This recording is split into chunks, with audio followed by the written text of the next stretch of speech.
प्रश्न 3, 3 अंकों की छोटी सी छोटी संख्या बताइए जो पूर्ण वर्ग हो। तो 3 अंकों की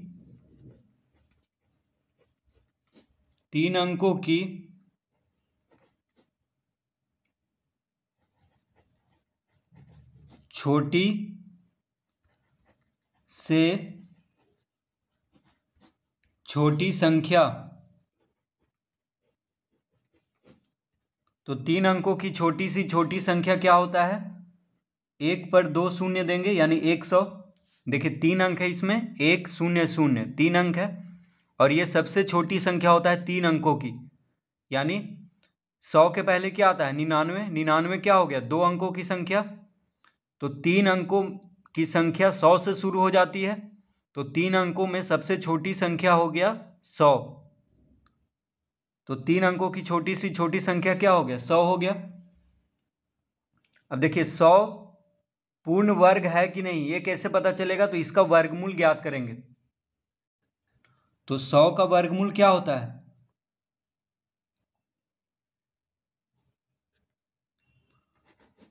तो वर्गमूल निकालना है तो 100 को अंडर रूट में लिख देंगे। तो 100 को हम लिख सकते हैं 10 गुना 10, क्योंकि 10 गुना 10 क्या होता है? 100। 10 गुना 10 क्या होता है? 100। तो अंडर रूट 10 गुना 10 यानी 2 10 है, देखिए तो 1 10 बाहर हो जाएगा अंडर रूट में से। तो 100 का वर्गमूल होता है 10, यानी 100 क्या है? पूर्ण वर्ग संख्या है। तो 3 अंकों की छोटी सी छोटी संख्या जो पूर्ण वर्ग है वैसी संख्या क्या होगा? 100 होगा।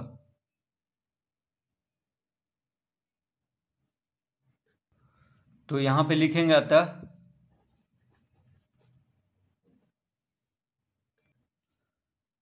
पूर्ण वर्ग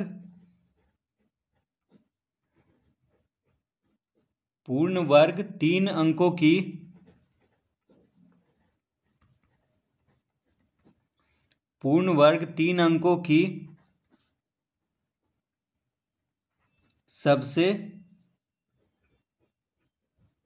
छोटी संख्या बराबर 100।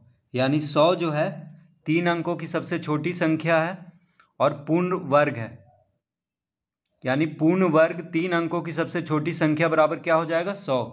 क्योंकि 100 का वर्गमूल होता है 10, यानी 100 पूर्ण वर्ग संख्या है। तो 100 किसका वर्ग है? 10 का वर्ग है।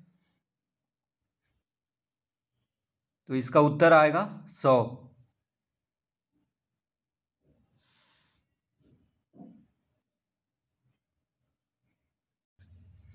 प्रश्न 4, 4 अंकों की सबसे बड़ी संख्या बताइए जो पूर्ण वर्ग हो। तो 4 अंकों की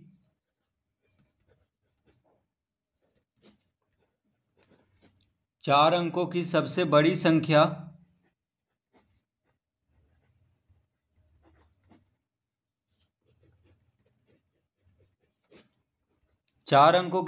संख्या हो जाएगा 4 ठो 9, यानी 9999। तो 4 अंकों की सबसे बड़ी संख्या क्या होता है? 9999, यानी 9 को 4 बार लिख देंगे तो ये 4 अंकों की हो जाएगा। देखिए 4 अंक है इसमें, तो 4 अंकों की सबसे बड़ी संख्या हो जाएगा 9999। अब कह रहा है 4 अंकों की सबसे बड़ी संख्या बताइए जो पूर्ण वर्ग हो। अब देखिए 9999 तो पूर्ण वर्ग संख्या नहीं है, ठीक है। तो हम क्या करेंगे? पहले इसका हम भाग विधि से वर्गमूल निकालेंगे। उसके बाद जो शेषफल आएगा उसको 9999 में से घटा देंगे, तो वही होगा 4 अंकों की सबसे बड़ी संख्या जो पूर्ण वर्ग संख्या है। तो 9999 का भाग विधि से वर्गमूल ज्ञात कर लेते हैं। तो दाईं ओर से 2 2 अंक का जोड़ा लगा लेंगे, दाईं ओर से इधर से। अब देखिए इधर 99 आ गया पहले, तो 8 का वर्ग 64 होता है, 9 का वर्ग 81 होता है। तो 9 का वर्ग यहाँ पे लगेगा, 9 9 81। 9 से लगाए हैं तो इधर 9 लिखेंगे, इसको घटा लेंगे। 9 में से 1 गया 8, 9 में से 8 गया 1, 18 आएगा घटाने के बाद। यहाँ जोड़ेंगे 9 9 18। अब क्या करेंगे? ऊपर से 99 उतार देंगे जो जोड़ा में है। अब 1899 हो गया। अब 18 के बगल में जो अंक रखेंगे उसी से गुना भी करना है, ठीक है। तो कितना आना चाहिए, या तो 1899 आ जाए या 1899 से कम आए। तो देखिए 18 के बगल में अगर 8 रखते हैं तो 8 से ही गुना करना पड़ेगा। 8 8 64, 8 8 64, 6 70, 8 7 15।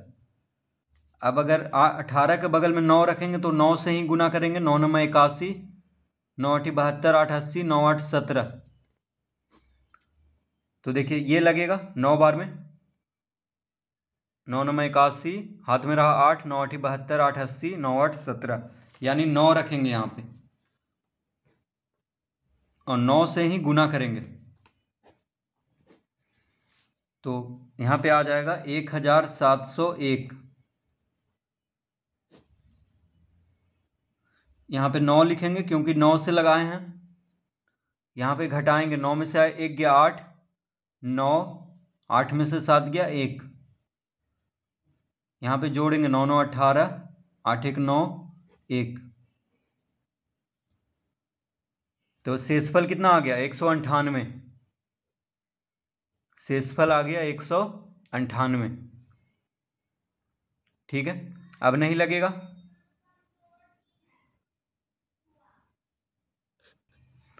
अब 9999 में से अगर 198 को घटा देंगे तो जो संख्या होगा घटाने के बाद जो आएगा वह पूर्ण वर्ग संख्या होगा और 4 अंकों का ही होगा, क्योंकि 9999 में से 198 घटाएंगे तो 4 अंक का ही संख्या आएगा घटाने के बाद। तो लिखेंगे अतः 9999 माइनस 198 बराबर। अब देखिए 9999 में से 198 घटा रहे हैं क्योंकि शेष आ गया, अब नहीं लगेगा यहाँ पे, तो इसको घटा देना है। तो कितना आ जाएगा, 9 में से 8 गया 1, 9 में से 9 गया 0, 9 में से 1 गया 8, 9 यानी 9801। तो 9801 जो है पूर्ण वर्ग संख्या है। किसका वर्ग है, 99 का। देखिए 99 गुना 99 करेंगे तो 9801 आ जाएगा, ठीक है। क्योंकि यहाँ पे जो आया है इसको गुना करेंगे तो आ जाएगा 99 गुना 99 करने पे क्या आएगा, 9801, यानी 9801 का वर्गमूल हो गया 99 और 99 का वर्ग हो गया 9801। तो लिखेंगे अतः अंडर रूट 9801, यानी 9801 का वर्गमूल क्या होगा, 99, यानी 9801 क्या है, पूर्ण वर्ग संख्या है और 4 अंकों में सबसे बड़ा है। यानी 9801 4 अंकों की सबसे बड़ी संख्या है जो पूर्ण वर्ग संख्या है, ठीक है। इससे बड़ा कोई संख्या नहीं है 4 अंकों में जो पूर्ण वर्ग हो। तो लिखेंगे अतः पूर्ण वर्ग